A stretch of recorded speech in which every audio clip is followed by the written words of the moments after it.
get the famous Somali tea. It's very equivalent to a chai latte.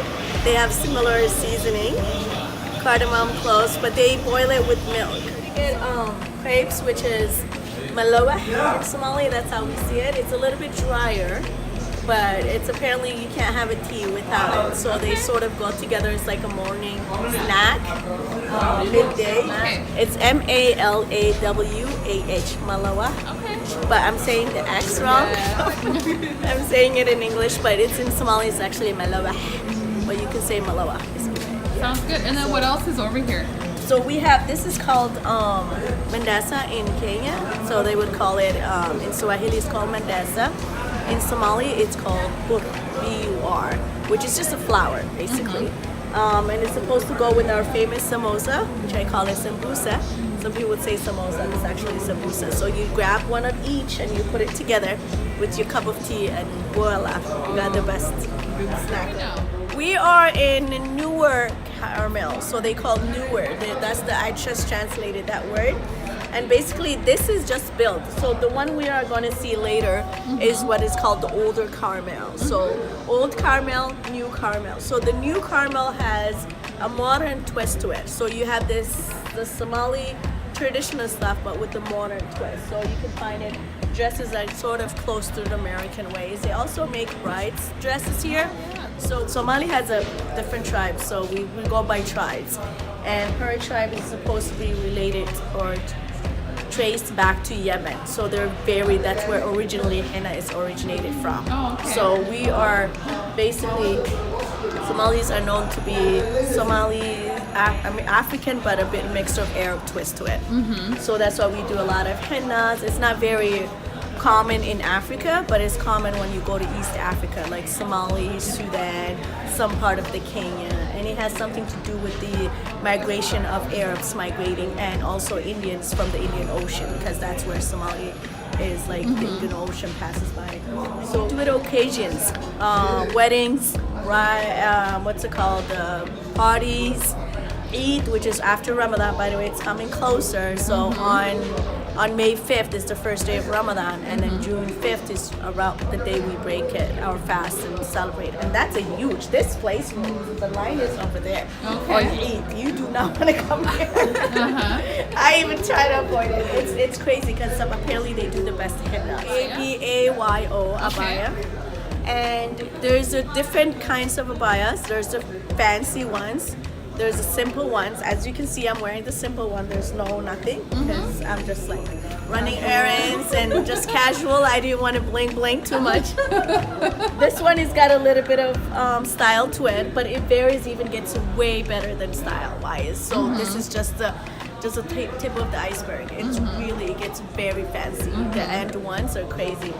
But they vary in prices as well. So the cheapest one, which I'm wearing, is 30 bucks, 25 to 30, depending how much the lady likes you. One lady liked me, she charged me 25, another one not so much, 30. And they go up to 160. Oh, okay. Wow. Yeah, so from 25 to 160. Really unlikable for that. Yeah. No, because it's more fancier. Yeah, that's so it's true. more expensive. They use a better threading.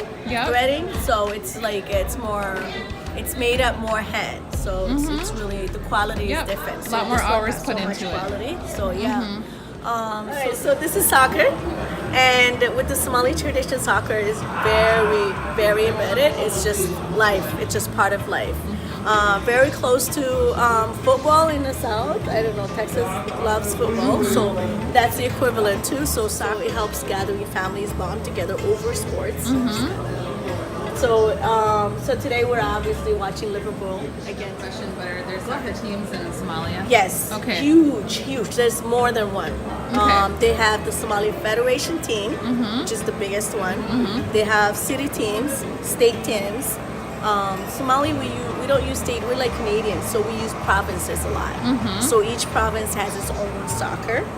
My uncle who passed away was actually part of the federation, the biggest one, where they actually competed with overseas. Wow. He was very well known. He passed in an war, the Civil War. And so soccer is not only a Somali, but it's more, for me, it's closer because most of my relatives have actually played soccer. My son is a soccer team right now here in Minnesota. It's a little small league. You gotta start somewhere. Yeah, we gotta start somewhere. And so soccer, is a lot of soccer teams here in Minneapolis, back in Somalia, Canada, everywhere we reside, we make our own soccer team. That's one of the first thing, which is actually very surprising to say that they built, they try to get soccer teams before they built a mosque, which is like our biggest in our faith. So soccer is like huge thing. So Okay, that's how important it that's is. how important it is, Yeah. and it keeps the youth off the street. Yeah. It gives them something to do, active style. Also, by the way, we have a soccer team for women. Oh, There's a good. female soccer team, so yay! Yay, girl power, girl power. So girl power, we got female soccer teams too. Put one in your house, what would it be? For me, this is the one I actually have right now. I have this one. Oh, cool. Yeah, right. If you like bright stuff, this is more. I Yeah, would say more go red. for these type of rugs. If you need more like neutral or kind of warm or a little bit darker, then you can have this one. So the price is based on where they're from. So Persian rugs are more expensive than Arabian rugs. I could be wrong, but at least that's what I was told. And also your carpet must match your curtains. Yes, that's true. That's just a I love your culture designing thing. advice. So yeah, You're so good. also I am very bright person. Like I like my carpets to be lighter than darker colors, and it's all because the lighter your carpet is and the curtain is, the bigger the room is gonna look like. So That's true. I have a 2-bedroom small apartment, but because of my carpet and my windows, it's awesome. It looks bigger, but it's not that big. But it works.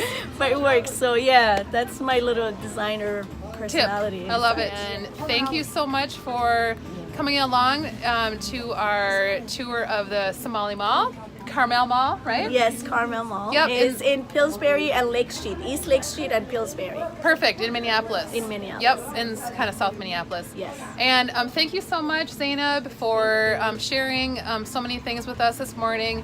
And Cecilia, you're awesome as always. It's like, Yep, share, like and subscribe. Oh, you guys are good. like, share, and subscribe. Peace. Alright. Love you. Peace out. Peace out. See you later.